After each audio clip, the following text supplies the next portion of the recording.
Salut tout le monde, c'est Lisa de Créateur Éducatif et aujourd'hui je vous parle de la démonstration d'affection. Donc ça c'est une technique qu'on utilise de façon à montrer à notre élève qu'il y a de la valeur pour nous et de façon authentique. Donc il n'y a pas vraiment de sorte d'élève avec lequel c'est primordial de l'utiliser. Ça peut fonctionner avec tout type d'élève, sauf dans le cas où vous êtes en début de suivi d'intervention. Donc si vous avez l'impression que vous fakez, dans le fond, que l'élève, vous lui tenez, parce que en début d'intervention, on n'a pas vraiment de lien avec lui, donc ça peut avoir l'air un petit peu forcé. Donc c'est là qu'on ne va pas l'utiliser.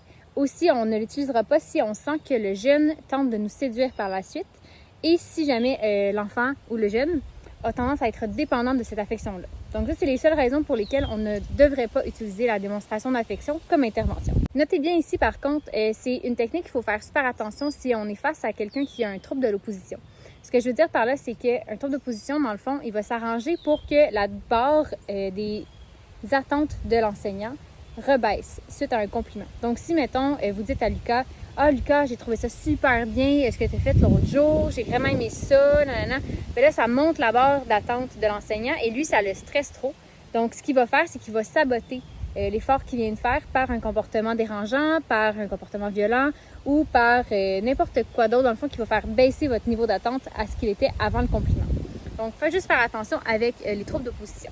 Mon avis sur cette technique-là, dans le fond, c'est super simple, c'est qu'on devrait l'utiliser avec pas mal tout le monde. Je trouve que c'est super important de dire à nos élèves qui sont importants pour nous, qui ont de la valeur pour nous. On passe beaucoup de temps avec eux sur une semaine, beaucoup d'heures et on met beaucoup d'efforts dans cette relation-là. Donc, c'est important de reconnaître que la relation a de la valeur pour nous aussi. Donc, moi, ce que j'aimais bien faire dans ma fameuse classe de 6e, c'est faire des likes à la fin de la semaine.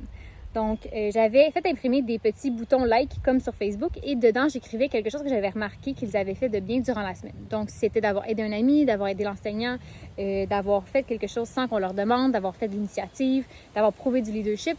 N'importe quoi, dans le fond, qui avait été positif durant la semaine, je l'écrivais dans leur petit like. Sinon, vous pouvez juste le dire tout simplement, tu sais, « Ah, j'ai trouvé ça vraiment cool ce que tu as fait, mais c'est vraiment important d'expliquer pourquoi. » Parce que je trouve que ça présente vraiment bien que tu es une personne serviable.